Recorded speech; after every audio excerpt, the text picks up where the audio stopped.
안녕하세요. 수익남입니다. 4월 23일 금요일 단타로 10% 수익 낼 후보 종목들 살펴보도록 하겠습니다.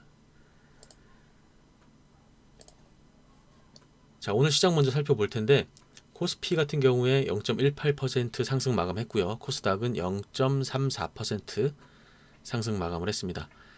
어제 2조 7천억 가까운 매수세가 있었죠. 거래소 시장에서. 오늘도 3,500억 가까이 개인들이 매수를 했습니다. 오늘 시초가 나쁘지 않았어요. 시초가 좀 좋았고 뭐 미국에서 여러 가지 좀 호재 소식이 있었습니다. 부양책 관련한 내용도 있었고 뭐 백신 접종 과속화 뭐 이제 그런 뉴스 때문에 미국 증시가 이제 상승 마감을 했고 이제 그 영향으로 우리나라 시장도 오늘 반등에 성공한 모습입니다.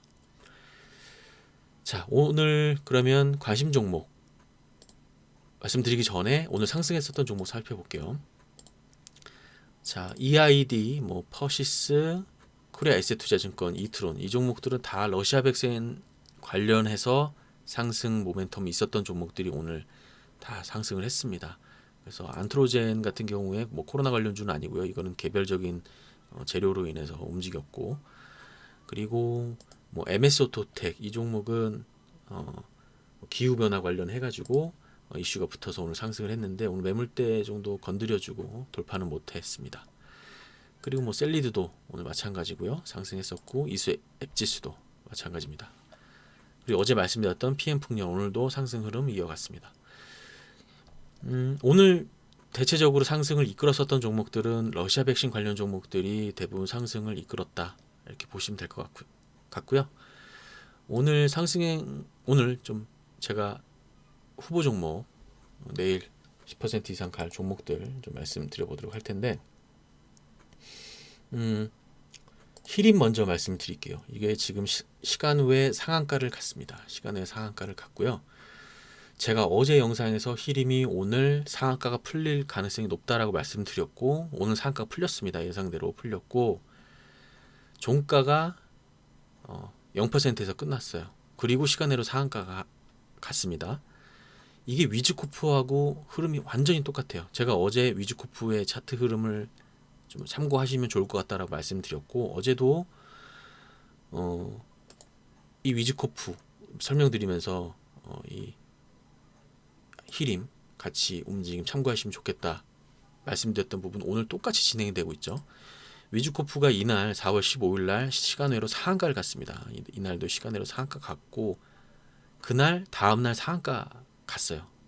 위즈코프 같은 경우에 지금 히림도 아주 똑같습니다. 두 번 상한가 갔고요. 완전히 똑같아요. 두 번 상한가 갔고 오늘 0%에서 마감을 했고 오늘 시간에 상한가 갔습니다. 그래서 완전히 위즈코프하고 지금 상황 여기 4월 15일 시간의 기준으로 해서는 완전히 흐름이 똑같다라는 부분. 그래서 앞으로의 그 히림의 흐름도 요 위즈코프를 참고해 주시면 될 것 같아요. 그래서 뭐 주식이 뭐 위즈코프가 간다고 해서 히림이 간다라고 말씀을 드리긴 좀 어렵지만 그래도 같은 재료입니다. 같은 재료고 상승 모멘텀이 똑같았기 때문에 뭐 참고하시면 굉장히 좀 판단하시는데 도움이 많이 될 거라고 생각이 들어요. 그래서 히림 시간으로 상한가를 갔기 때문에 내일 상승 모멘텀을 좀 굉장히 강하게 이어갈 것으로 보입니다. 그러나 뭐 내일 상한가 마감할지 안 마감할지는 알 수는 없습니다만 내일 하루 정도는 분명히 강한 흐름이 이어질 수 있다라는 말씀 드리도록 하겠고 지금 현재 시간이 5시입니다. 그래서 시간에 상한가 마감하는지는 6시에 지켜봐야 되겠죠. 자, 그러면 하나투자증권 이 종목 제가 며칠 전에 좀 말씀드렸던 것 같고 두나무 상장 관련해 가지고 이렇게 눌림목 진행 이후에 다시 상방향으로 틀었어요.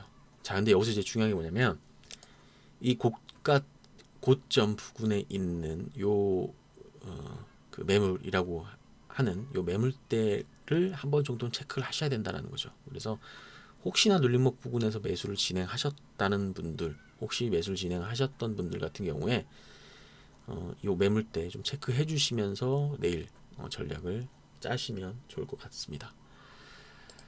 자, 그리고 위즈코프 요 종목 아까 그 히림 설명드리면서 말씀드렸는데 4,200원에서 3,300원까지 단기적인 조정이 있었어요. 내일도 조정이 이어질 수도 있습니다. 시간 외에도 특별한 상승 흐름은 지금 포착되고 있지 않아서 내일 하루 정도도 다시 오늘 저점 부분이 3,300원 정도도 충분히 내려올 수도 있거든요. 그래서 아직까지는 조금 더 신중해야 될 것 같긴 합니다. 11선이 조금 더 붙어야 되는 그런 시점이 있으려면 캔들이 몇 개가 더 필요한 것 같아요. 그러나 이 종목 굉장히 셌었던 종목이기 때문에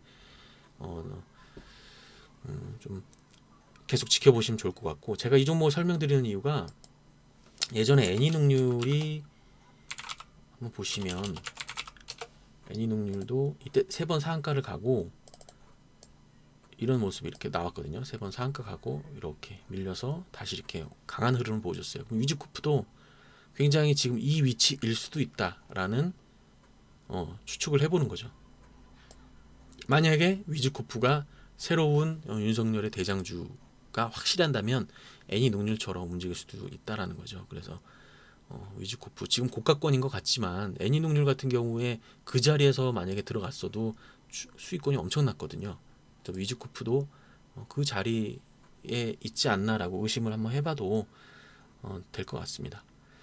자, 그리고 히림은 아까 말씀드렸고, 벽산 지속적으로 저점이 높아지고 있어요. 지속적으로 저점이 높아지고 있고, 어제 쫙 상승한 이후에 쫙 눌렸는데 오늘 다시 좀 받아내는 흐름이 있었습니다. 그래서 내일 만약에 강한 흐름이 다시 한번 이어진다면 이거는 어떻게 보면 본격적인 2차 상승 구간으로 접어질 수도 있겠다라고 판단이 들어서 이 종목을 가지고 나왔습니다. 자, 그리고 3일 같은 경우에 오늘 위아래로 굉장히 좀 흔드는 흐름입니다. 이 종목 홍준표 관련주라고 제가 좀 말씀을 드렸고, 경남스틸 말씀드리면서 이 종목도 같이 말씀드렸습니다. 그래서 한번 지켜보시면 좋을 것 같습니다. 한미글로벌도 오늘 시간으로 굉장히 세죠. 제가 어제 말씀드렸는데 오늘 이 종목도 굉장히 세다. 이 종목도 보합선에서 끝났어요. 그래서 어제 그게 있었거든요. 그 단기 예열 붙는 거 있잖아요. 3일간 단일가 관련해 가지고 그게 이제 붙었는데 오늘 상승하면 이제 그런 부분들이 단일가로 이제 지정이 될 수 있었던 부분이 있었는데 이제 오늘 상승하지 않았기 때문에 이제 내일서부터도 다시 또 상승 구간으로 추가적으로 이어질 수도 있죠. 그럴 가능성이 굉장히 높아 보입니다. 그래서 내일의 어떤 하루의 상승 시장은 히림과 한미글로벌의 상승으로 내일 시작이 될 것 같고, 이 밖에 제가 전에 말씀드렸던 윤석열 관련주들도 계속 지켜보시면 좋을 것 같아요. 지금 윤석열 관련주들이 조금 빠지고는 있습니다만 지금 이제 대선이 10개월 정도 남은 상황에서 윤석열 관련주 그리고 대선 테마주들 이런 종목들은 당연히 계속 지켜보시는 게 좋을 것 같다라는 말씀 드리겠습니다. 자, 오늘 영상 이것으로 마치도록 하겠습니다. 내일 시장에 뵙겠습니다. 감사합니다.